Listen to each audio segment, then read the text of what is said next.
Well, hi everybody. I'm sorry it's a little bit chaotic here at the moment. I've been trying to get ready for the World Club Championships, which is in Croatia in the next 10 days or so. We actually leave in a day's time, so frantically getting ready now. But I want to catch you up on this weekend, which was the Feeder Masters Sonubaits Super League held at Ferry Meadows. Now, Ferry Meadows is a very interesting place, really. It's we know it's an iconic venue for feeder fishing and particularly big bream. I mean, the average stamp of fish is usually really large in there, but through certain circumstances, maybe not so much weed, maybe a bit of pressure, maybe the fact that the fish just aren't in there from the river system at the moment, it's not been fantastic. So this year's round on there was always going to be a bit of a challenge.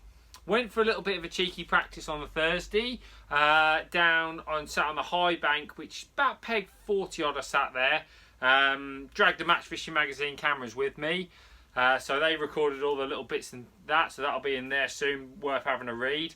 Really enjoyed my day because there were some bites to go at. Everybody said it was going to be, really hard and no real amount of bites, but there was bites to go at, and I think I probably caught, only say 5 or 6 pound of odd skimmers, big, hybrid things. They're not this sort of like silver breams, call them pommies really, that's what I like to call them, but there was those fish to go at and it made it interesting. There wasn't loads of bream. Mick Viles and Will Freeman, who came with me, they both had a bream either side. I didn't catch a bream, so it was like, it's going to be interesting what to target here in this section, because, do you go for little fish? Bream are like 6 pound. So most people are going to weigh 7 or even 8 pound if they catch a bream. So can you catch enough small fish to catch that sort of weight? Well, it was a question I had to answer because I drew in that section on the Saturday. I was peg 33, which is the bottom end. And from what I've seen of that section, and it is only limited, and I sort of tried to look at the results and that when they come up, the top end can throw up some bream, or the bottom end can throw up some bream. And I was going to have to try and figure out early on where those fish were showing up. Now, plan was start for some small fish. So I started with a little 3 square wire cage. Quite a light one, to be honest. I think it was about 15 or 20 grams. And I cast that in relatively regularly, trying to build a peg up. And it was important for me to start there because I wanted to save a blank. For the team, we wanted to save a blank. And 10 minutes in, got WhatsApp on my phone, and I had all the team members had caught a fish, so it worked. We'd all saved a blank. Elsewhere, the guys then could concentrate on some bream. However, where I was, there wasn't any bream showing.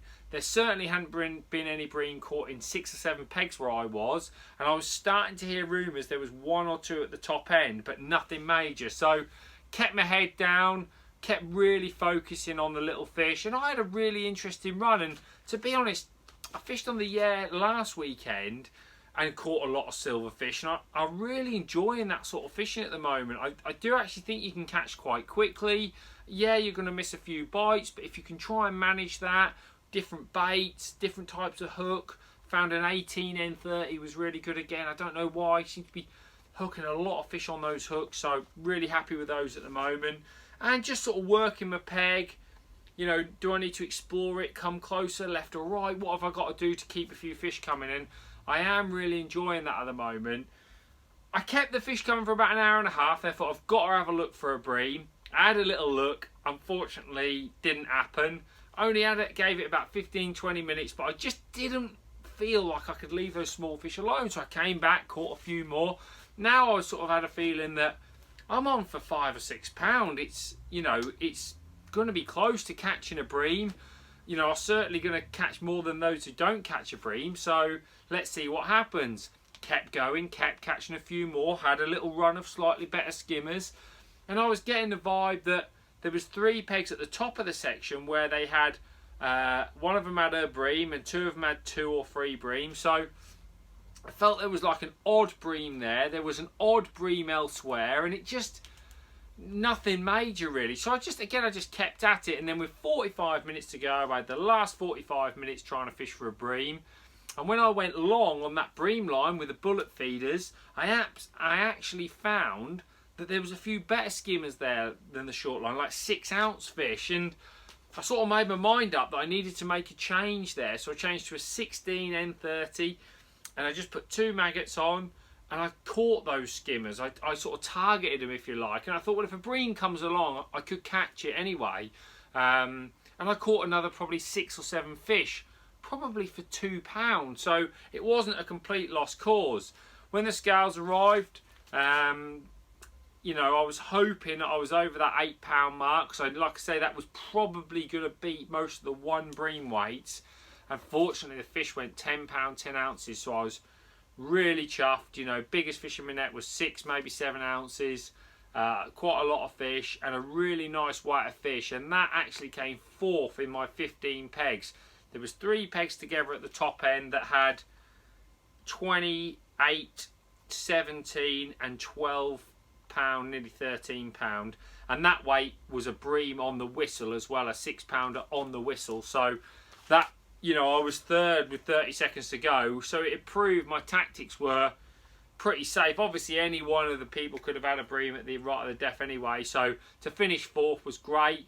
Even better, we had actually the 4 team members all came 4th, which 4th average in your 15 peg man zone is really good, and it gave us 16 points. And actually we won the day. So Preston Innovations Telford won the day. Great result for us. Drennan Barnsley was 2nd, which I always like to see because it's obviously my usual domestic team. And it really sort of tightened the league up a little bit. All the other teams at the top had done well.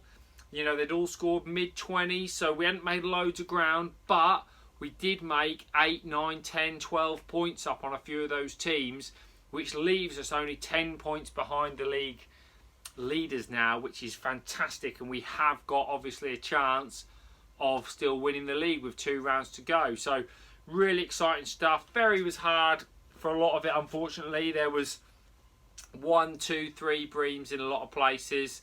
You know, it's a shame, but these things happen. I have absolutely no doubt Ferry will be back. I know that for sure. You know, these things go in cycles, and I'm sure those days of big bream weights will come back. So, you know, it's only a matter of time before something happens and it sort of kicks itself back in again. We know that's going to, you know, be the case. But very, very interesting nonetheless, and an interesting weekend, certainly for me on that bank and back in it, which I've been, like I say, loving my feeder fishing at the moment. Really enjoying it. However, it's going to be, take my head off now. Got to really start thinking pole and Croatia for the World Club Champs. Obviously I do loads of pole fishing all the time anyway, so we've been out, we've had a look, we know it's going to be great big flat floats, we're going to be running them through, not going to be able to hold them, there's big roach to go at, there's these Vimba to go at, and I mean big roach by the way, like 4-pounders, and odd great big barbel. So really, really interesting fishing, a massive, massive challenge, and it means there won't be a blog now for 2 weeks. However, I did go to Staunton Harold last week and had an incredible day. So there's going to be a video coming live on Preston Innovations page on Friday, which will be detailing everything we did there. That really was an incredible day, and I think that will make for an incredible video. So that will be out on Friday. Keep your eye out for that. And don't forget, we have got a coaching session coming up at Staunton Harold. Rob Wootton and I do group coaching sessions. If you go to our website, which is www.anglingacademy.co.uk, that's got all the details of the group coaching sessions, and there is one at the end of July at Staunton Harold. That promises to be incredible. There's 2 or 3 places left. If you are interested, go and have a look and get on that, because it really could be worth it. Hope you've enjoyed this little catch up, and in 2 weeks time I'll be putting a blog up. Keep tuned into the Drennan page as well, by the way, because we're going to be uploading updates all the time to them, so they'll keep you updated with how Drennan Barnsley Blacks are getting on out there in Croatia, and when we get back in 2 weeks we'll do a blog all about it. Hope you've enjoyed it, and I'll catch up with you soon.